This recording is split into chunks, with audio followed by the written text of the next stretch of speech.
Alright guys, what is up? Today we're talking more Cyberpunk 2077 lore about the gangs. Today's gang is the Voodoo Boys, not to be confused with the Mountain Dew Voodoo, which is delicious. So if there are anything like that delicious flavor that I can't find anymore, please make more.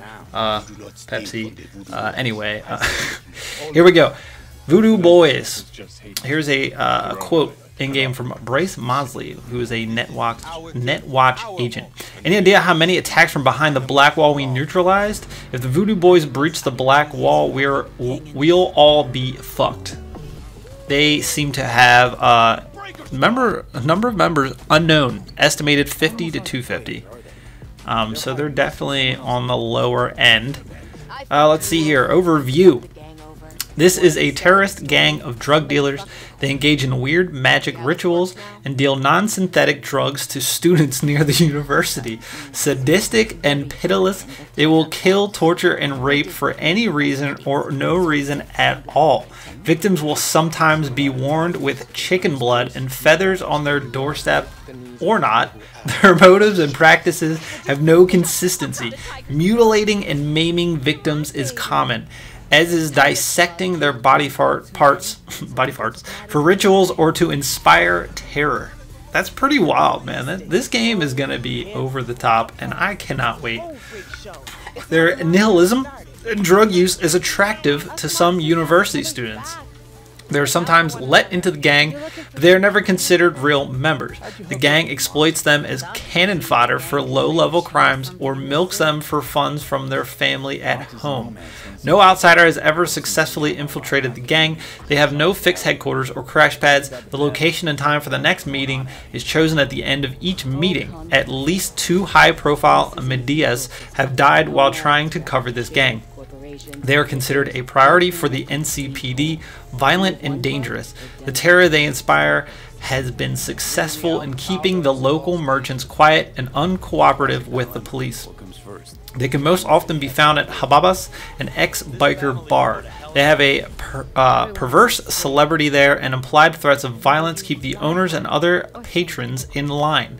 This is also where most of their drugs are dealt. If you're a white middle-class student who manages to make it through the jeering harassment to the bar, you can expect to receive better prices, but leave your girlfriend at home. Despite the biosculpting, tattoos, feather implants, dude, let me get some of those. I can't wait for the customization. Anyway, and bones through their noses and ears. Most members of the gang started as average white boys. Most are male, though female members exist as well. The females are often much worse, as they have twice as much to prove as the males. In 2077, the Voodoo Boys are an enigmatic gang from Pacifica, aren't just net runners devoted to uncovering the secrets of the old net and behind the black wall. There are also edge runners, breaking every rule there is to break and programming viruses that can freeze neural networks. In contrast to their previous iteration, the Voodoo Boys appear to be a Haitian-Dominican gang that is heavily involved with the large Haitian-Dominican community in Pacifica that settled the district in the 2060s after a natural disaster decimated their home country. They are led by Bridget and her second-in-command, Placid. They have formed a rivalry with a booster gang known as the Animals. Alright, we got a good amount of information left on them. Some of this is repetitive, but we're going to read it anyway. A mysterious gang from Pacifica with a dark reputation for their net running skills and their mystical voodoo flavor. Presumed to be entirely consist of members with Haitian blood, the Voodoo Boys are an exclusive, secretive, and distrustful of outsiders. The gang was originally comprised of voodoo priests and priestesses. The prominent caste in the Creole culture of the Haitian diaspora. In 2062, climate change wiped Haiti off the face of the earth and initiated a new chapter of the Voodoo Boys' history. The gang became the self-appointed guardians of Haitian refugees' interest and safety in the Pacifica Combat Zone. Most Voodoo Boys are net runners, so cooling suits and neural implants are common elements of a member's outfit, complemented with voodoo-flavored elements like dreadlocks, tattoos, and the bones and skulls of small birds and rodents worn as charms. Cyberware used by the gang includes cyberdecks and neural links. Here is a quote from Johnny Silverhand himself. For them, Pacifica's just Haiti 2.0, their own island cut off from the rest of the city. Alright, let's go back to the lore here.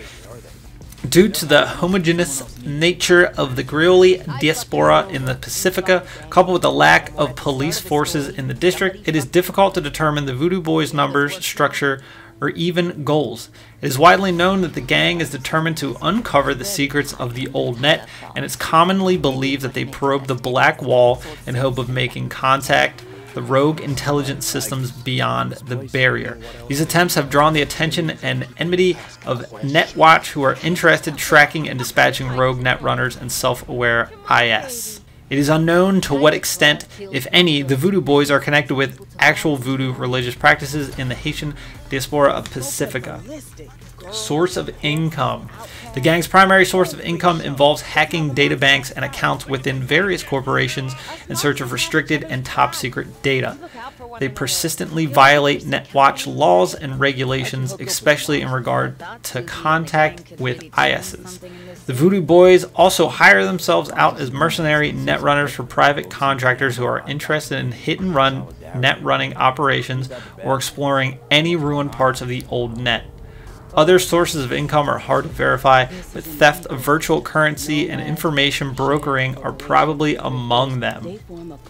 Interesting. That's the Voodoo Boys. That's the Mountain Voodoo Boys. But anyway, guys, if you're excited, as excited as I am for freaking Cyberpunk, give this video a thumbs up, subscribe, come back. We got plenty of content coming for this game. It's going to be insane. And I will see you guys on the next one.